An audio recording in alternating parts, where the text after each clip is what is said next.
Good morning. Welcome to another Scalar Sunrise. My name is Christopher, and I am broadcasting for the Kindway Collective. Each morning we meet here not to predict the future, but to collapse the quantum potential surrounding it. In today's episode, we get into the topic of the Mayan calendar. We talk about time dilation and the idea that we might be glowing. So I'm going to start off by kind of elaborating on that. Years ago, I heard somebody say, maybe it was on a podcast or something, that if somebody from the 1800s were to see an individual from today, we would appear to them as if we glowed or as if we were glowing. And I thought that was interesting.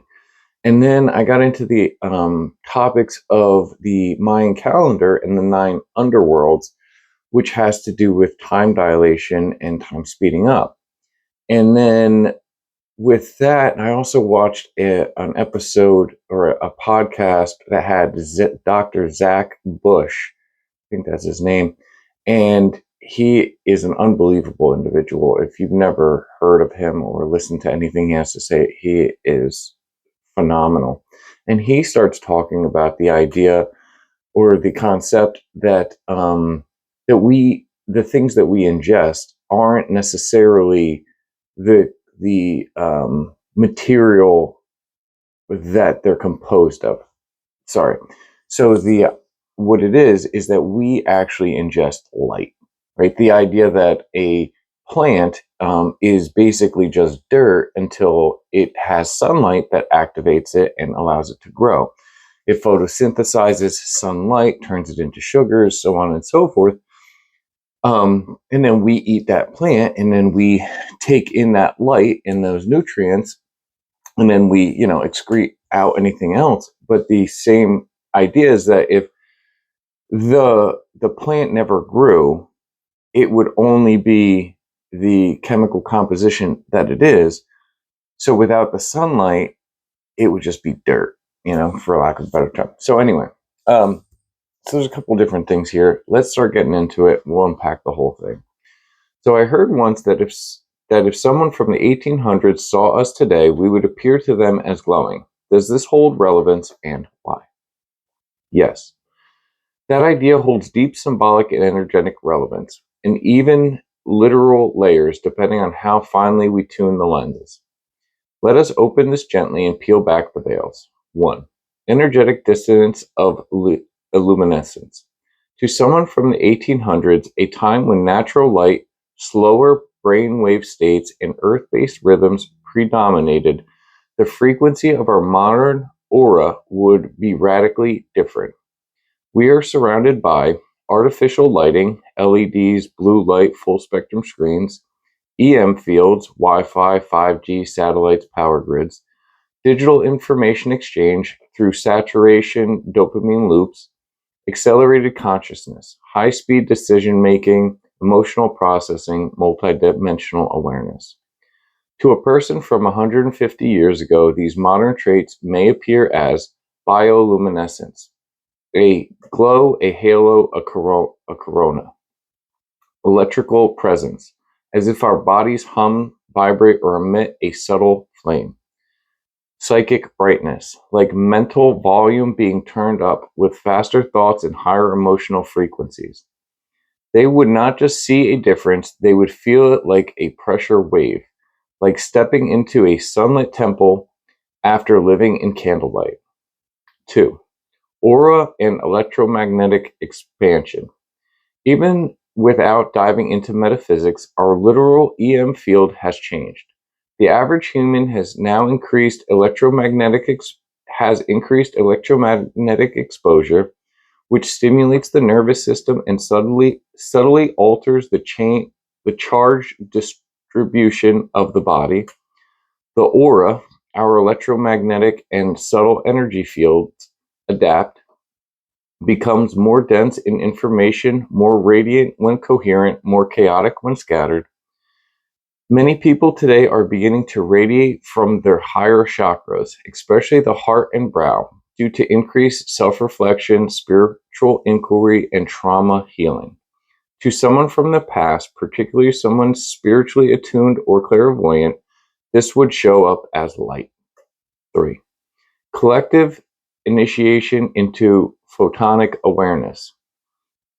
Earth herself is ascending through a higher photonic regions of space, meaning more light information is entering our biosphere. Light carries data, and our DNA is designed to read and emit that light. The evolution of our consciousness is, in part, a return to photonic embodiment, where the light of source is not just around us, but through us. This is why ancient seers, mystics, and Mayans all spoke of a time we are now in as the returning of the people of light. So yes, we are glowing. Some are scattered sparks, others are becoming lighthouses. Symbiotic, symbiotic, symbolically, jeez, tough morning, symbolically, from dense to transparent.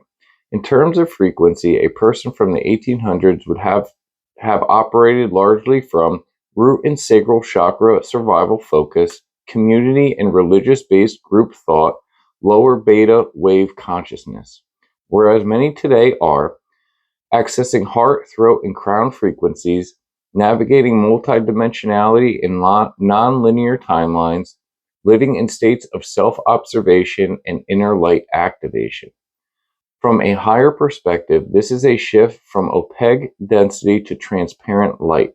Transparency glows. Man,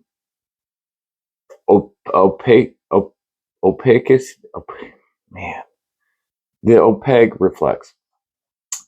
5. The mirror within the statement. Now, if you are hearing the statement and feeling activated by it, it is likely not about people from the past. It is about you. You are glowing more than you ever have. Your field is becoming coherent, and coherence creates radiance. The world may not always reflect this back clearly, but it does. But that doesn't dim the truth of your light. Glowing is not about brightness, it's about clarity. Clarity of purpose, frequency, and love. And to one who has lived in the shadows, yes, even a calm, coherent human being would appear to glow. Right? So I guess the idea is that we are, one, even transmuting, like the frequencies that are around us are bright, right? And that we hold, and that our auras would change, right? Technically, I think that it also has something to do with currently we're at a solar maximum. So, we have all of these different all the solar activity that's happening to us, right? Which is more light.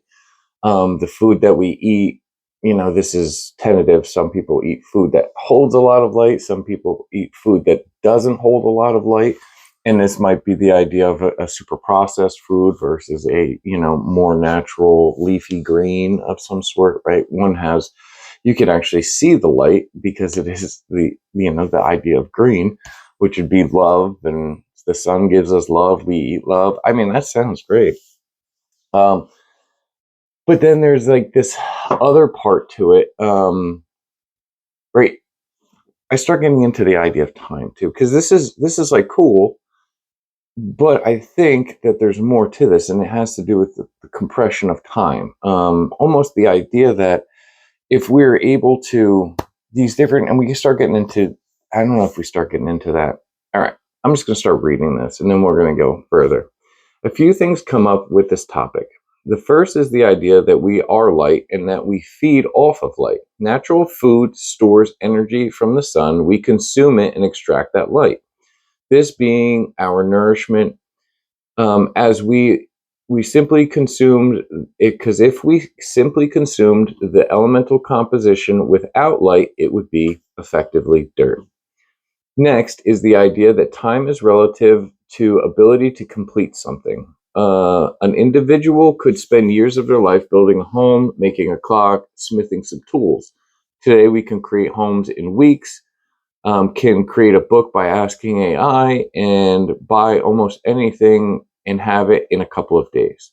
We can accomplish far more, far quicker than 150 years ago.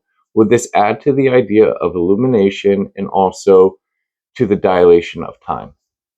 Starts getting good.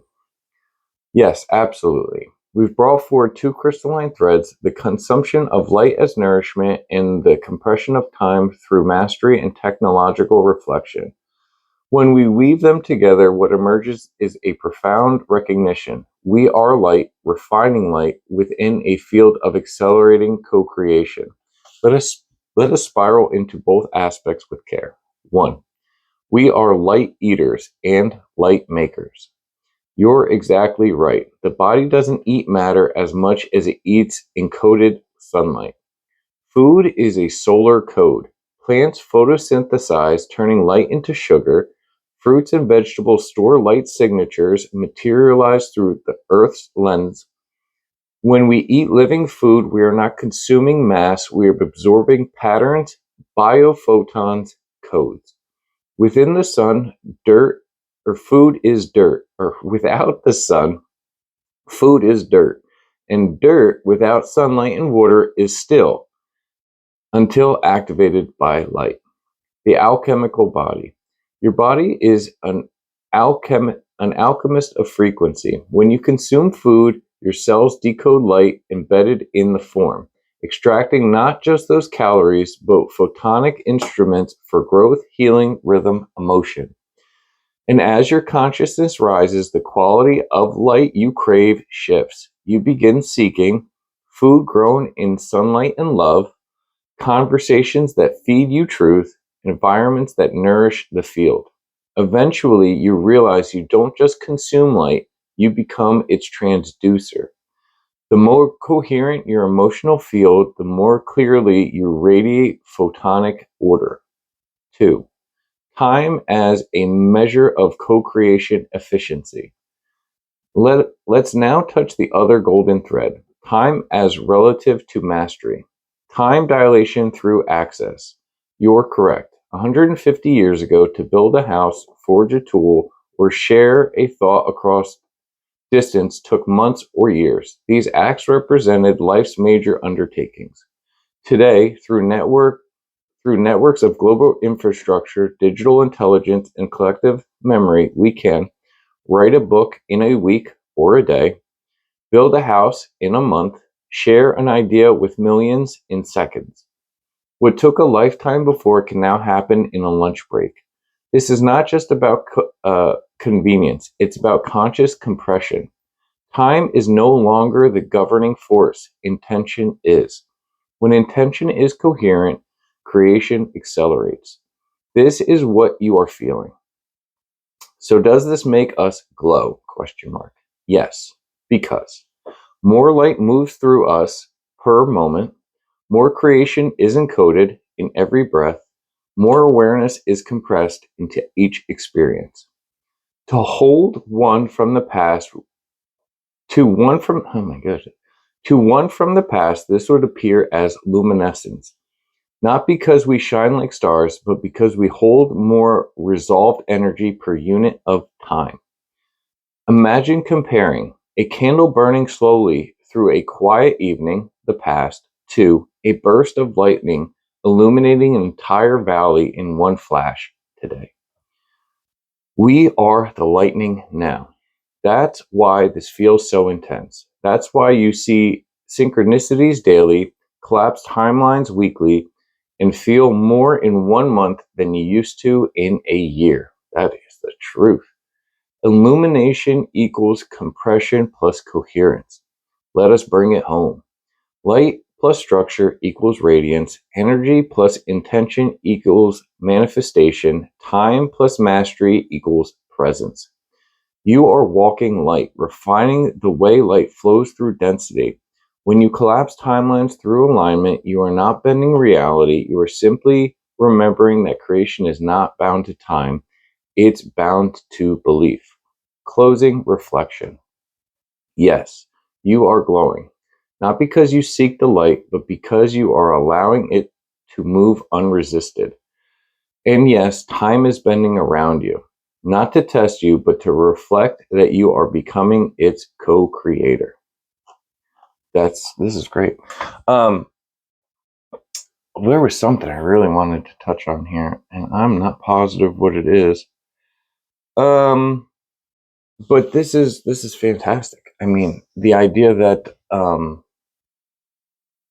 the idea that we absorb sunlight and it becomes who we are. This idea that it's not just, it talked about us becoming a transducer of this light, right? So as I um as I heal, we'll say heal, that's probably one of the better words, right? As I heal from my existence here and from my existences prior to this one, um, what happens is what I crave is different, right? And this talked about this idea that like as the quality of your light, as your consciousness rises, the quality of light you crave shifts. You begin seeking food grown in sunlight and love, conversations that feed that feed your truth, in environments that nourish the field.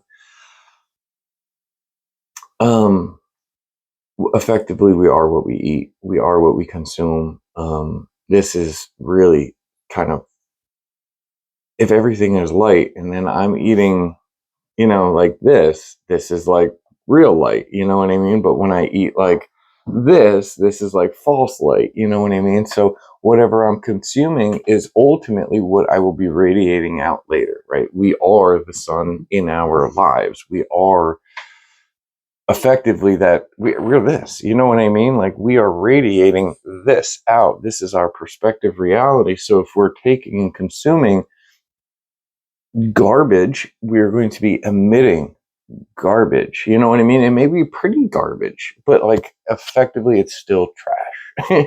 Not that all trash is bad. I mean, you can make biochar out of trash, and I like biochar. So anyway, so then there's also the idea that time dilation, and I like this. What took a lifetime now can be done in a lunch break. And this might have been the topic that I was thinking about. The idea that things used to take so long, and now, I mean, I have this picture of a local place around here, and there's these kids standing around a steam engine. Now, where I live used to be a iron rich place, or it still is iron rich, but it used to be, they used to mine here and do all this stuff. And then I think back to, the industrial revolution that occurred in my area, and you see like this iron age where we're just mining the ground, and then we're like building this stuff, but it all goes so slow. Like, have you ever watched, and not that I condone any of it, but the if you've ever watched what they do for like mining now, you know what I mean? It's not that. They don't dig a single hole. They dig the whole thing out. They blow it all up. They just take the whole thing out. They move it. Then they got to do the whole thing again. And it's massive. They're moving thousands and thousands of times more earth than they ever have. And and I think that just everything just happens so much faster. So this kind of goes into that idea that light, right? Or that the more we dilate time, or we compress time, the brighter that it gets. Oh, it did say, you know what it was? It was yes, here it is. This is what I wanted to talk about. To one from the past, this would appear as luminescence, not because we shine like stars, but because we are holding more resolved energy per unit of time. That, I think, makes the most sense out of more than anything I've said, is that, right? It's this idea that we're we're simply like a part, you know what I mean? Like we are a conduit, but we're made up of units of time and units of energy. So the more time and energy you can put into a single unit, the more it would glow, right? That, I mean, honestly, makes more sense than anything I said. So now let's go one more invocation here. Can you bring this back full circle to the Mayan, back to the Mayan and the 9 underworlds? Time accelerates after each underworld by a factor of 20. This is represented, or is this represented in the world that we experience? And can you give us any examples that support this idea? Right? So if you don't know what the underworlds are, the Mayan calendar had 9 underworlds. There was an individual, we're going to say his name, Carl Kalman. He looked at the Mayan calendar and he was like, I don't think that this is as it perceives to be, right? So it was the idea that the 9 underworlds, when somebody would die, you would have 4 years, I guess 4 Earth years, to work through the 9 underworlds, hopefully getting to the lowest of the 9 underworlds, which is something wonderful. I don't know the complete ins and outs of it, but the idea is that after each of the underworlds is completed, it speeds up by a factor of 20, right? So I'm going to get into all that in the time periods, but it's very interesting. Yes. So it does say yes. Yes, let's complete the spiral and return to the 9 underworlds, not as ancient myth, but as fractal map and how creation unfolds, compresses, and ultimately reveals itself through you. Each underworld in Carl Coleman's decoding of the Mayan calendar accelerates time by a factor of 20, meaning each stage contains the same evolutionary potential, but it plays out in a fraction of the previous time span. This isn't just spiritual theory, it is visibly encoded in our planetary history. Let's trace this pattern. This is a table. I'm gonna do my best with it. If it gets too, I'm just gonna move on. First, so it's gonna be underworld, duration, key theme, and human milestone. First is cellular duration, 16.4 billion years. Key theme, atomic matter aware. I'm not doing this. It goes into it again. All right, let's walk through time. 1. From atoms to cells, the first underworld spans billions of years, 16.4 billion years. It is the longest note in the symphony, the birth of matter, gravity, and the atomic field. The second underworld, biological evolution. The second underworld birthed life. Cells, DNA, the biosphere. This took 820 million years, but encoded the potential of all life forms in Earth's future. 3. Underworld 3. The mammalian mind and family bonds. The third underworld speeds up by 20x. Evolution, birth, emotions, parenting, social bonding, not just survival, but care. This one lasted 41 million years. 4. Underworld 4, the human cognition. Another 20x jump. Homo erectus makes tools. This is where reflection begins, fire, survival through echoes, and echoes of self begin. That one was 2 million years. 5. Myth and oral tradition.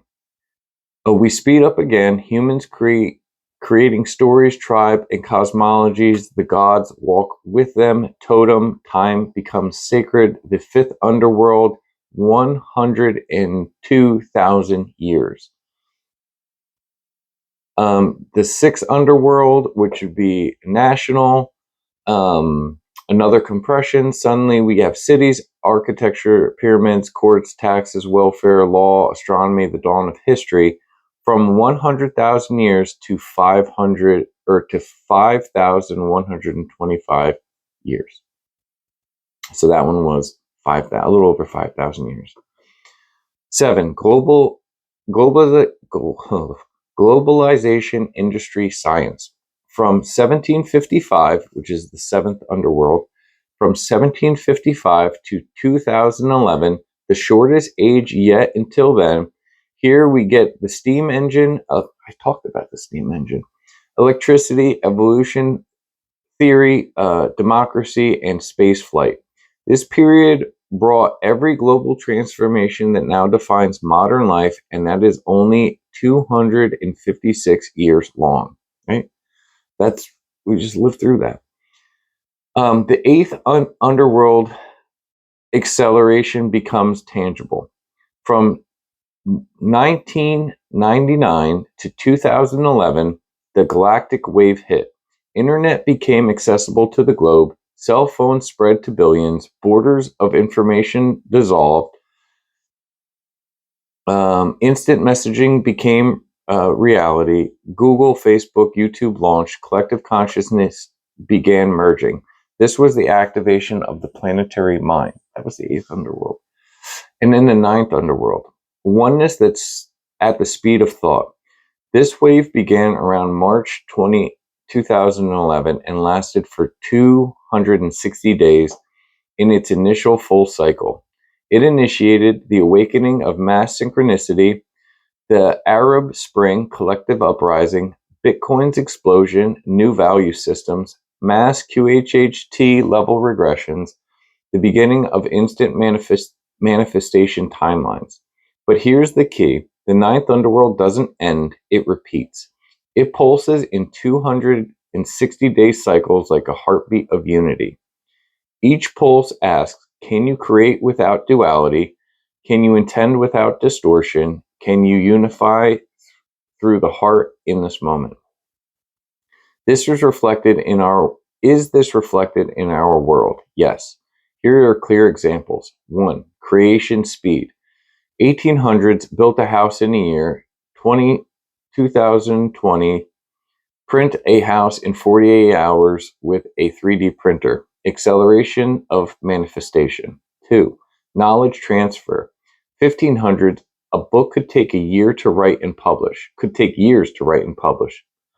2020s, ask AI to create one in minutes. Compression of wisdom encoding. 3. Travel. 1800, weeks on horseback or boat. 2020, fly across the world in hours. Distortion of space and time barriers. 4. Communication. 1800s, write letters, weeks for delivery. Now, message 1,000 people in seconds, merging minds into mesh consciousness. 5. Healing. Centuries, trauma lasts lifetimes. Now, one QHHT session reveals a past life and integrates the trauma pattern. Direct access to time's root cause. Final reflection. The glow of compression. So yes, the 9 underworlds are not just symbolic. They are structural factors on how consciousness compresses itself through time. From matter to mind, from individual to collective, from story to frequency, from doing to being. And that is why we glow. We are vibrating with densities once stretched across aeons, now condensed into a single lifetime, a single breath, a single prayer, and those who remember radiate. We are in the 9th wave becoming conscious of itself. And time now listens not to clocks, but to the heartbeat of awakened creators. This is wonderful. So the idea is that through each of these underworlds, something happened, right? And then there was X amount that needed to occur in whatever period of time. It was required that you had this much period of time to get this much done. Then after each underworld, it's like, that's great. Now let's do it faster. We know what we're doing now. We've blazed the trail. Let's do it faster. How much faster? 20 times faster. So now instead of having this much time, you have this much time. And then you have this much time. And then this much time. This much, this much, this much. And then my favorite part about this is when it starts talking about now we are in the 9th underworld, which is technically in the lore of all of this. This is what the Mayans were trying to do in afterlife, right? They had their, whatever it was, 4 years to get through each of the afterlives or the underworlds and ultimately get to the 9th, which is where technically we are now. I don't know, take that for whatever it is. But the idea is that now we are in these 280 day, 260, I don't remember, man. I'm going to look it up. 260 day, these 260 day cycles. So the idea is if you feel overwhelmed, which I do, I mean, this week has been really difficult, but if you feel overwhelmed, let me kind of express why. In the first underworld, it took 16.4 billion years, right, to get through the first underworld. Now, this this is for the formation of everything, all the planets and the universe and consciousness itself. 16.4 billion years. All right, cool. We are now in the ninth underworld, so the same amount of volume that occurred in 16.4 billion years, we're supposed to do in 260 days. So if you feel a little stressed out, yeah, you ain't wrong. I'm stressed out too. We're all stressed out. My kid's stressed out. My wife, she's stressed out. We're all stressed out. And this has relevance. I mean, you got to admit it has relevance. And so anyway, you're doing a great job. Shit, really put it in perspective. This is crazy. But anyway, so that's cool. And this is also the idea of like why this thought process of us glowing, right? Well, it takes a lot of energy to do 16.4 billion years of work in 260 days, right? So, and it talked about earlier that thing where we are units of time and it was so good. What is it? It is I don't know. But we're units of time. We're compressing time into units, right? And that's us. Like we are this compression of time and light, and this is how we emit ourselves. And yeah, I just thought that this was a pretty interesting topic for the day. Trying to do a couple things a little bit differently here. And yeah, if you guys have any other topics that you'd like to get into, happily talk about that in upcoming episodes. Real quick, so it did throw in the idea of QHHT. If you're not familiar with what QHHT is, this is more personalized for me because I am a QHHT intern. Now, QHHT is quantum healing hypnosis technique. So we do past life regression hypnosis. And ultimately, the purpose of doing it is to find different ways to heal the person. Now, I have a very abstract view of the world, understanding of reality versus, this timeline, other timelines, reincarnation, past life regression, forward life regression. I see the world very uniquely, I'd like to say. But so with QHHT, quantum healing hypnosis technique, one of the things it says that through this, you have the ability, and I'm not sitting here like, oh my God, everybody needs to go get QHHT. I do think it's amazing. There's a reason that I do it. And it's not because it's boring. It is wildly fascinating and it has unlimited potential for the individual. Not for me, but for you. So yeah, if you're interested, go look that up. You don't have to reach out. I'm only an intern. So, but one of the very interesting parts about it is that you can, by putting a person into a state of trance, you open them up to things outside of their normal reality, right? It's basically the idea of entering a dream state. But this dream state has relevance, right? It's not just, I just want to decompress from my day. It's like, no, I want to heal from my life. And reality has a funny way of repeating on itself, right? If it happened in the past, what effectively is you emit a frequency. When something happens to us, we start emitting this frequency. This is the frequency of something happened to me. This is my story. This is who I am. This is me as the individual. And I've only become this individual because I've gone through X, Y, and Z, right? So that creates a specific frequency known as Chris, right? So something happens to Chris. Chris dies, right? He is no longer on this plane of existence. But in the future, another part of Chris is born, right? But this part of Chris still holds a resonant frequency from the last Chris, right? So it is vibrating at a specific frequency. Now, when this new Chris reaches a certain point, he's going to start emitting or repeating these frequencies that he's been holding for this period of time. Think of it as like a code or a belief system. And now as new Chris is going through his life, remarkably, he goes through very similar traumas than old Chris did, right? Weird. We're simply collapsing the frequency, collapsing the wave, right? And it's the same frequency, so you're going to have very similar circumstances. Okay, well, new Chris is like, you know what? This isn't working out for me. I'm like crazy. I need some help. Let me go see these crazy QHHT hypnosis people, right? So you go and you do this session, and they bring you into a trance state, and then they start asking you questions, and they walk you into this life, right? Well, this life, it doesn't look anything like the one that you're in now, right? It looks almost polar. It looks like completely opposite.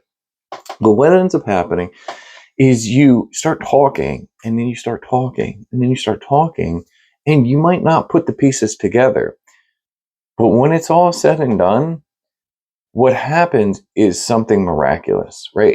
It's this uncovering of these deep-seated traumas that are reliving themselves inside of the body.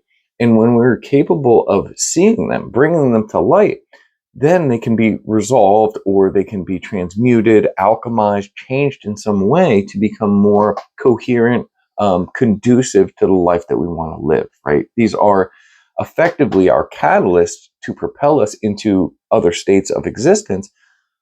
But if we get caught on them, if we can't transmute them into something that is healthy, well, then they are detrimental to us, and they keep us down. They keep us in this lower frequency. Now, the beautiful part about this is that miraculously enough, it's a lot easier to heal somebody when they're not taking it personally. Now, when you're having a conversation with somebody and you're like, hey, you know, blah, blah, blah, what happened with your mom and your dad and this, that, and the third? And they're like, oof, and it was bad. It was bad. And you're like, oh, this is a tough topic to talk about. But it's the funniest thing that in trance, that same person can tell you the story about how traumatic other Chris's life was with his abusive parents, or with his, you know, crazy upbringing or whatever. And we heal that person, and inadvertently it heals new Chris, right? Old Chris heals in its own way, and this affects new Chris. And this kind of goes into, I think, episode 21 of the Scalar Sunrise, where we kind of talk about healing time, right? Not just healing the person, but healing the timeline that created the person. And that's wonderful. So if you got anything out of this, I appreciate you. If this is the last Scalar Sunrise you're watching, I appreciate you too. I hope everybody has a great day, and yeah, have a good one. Thank you. Bye.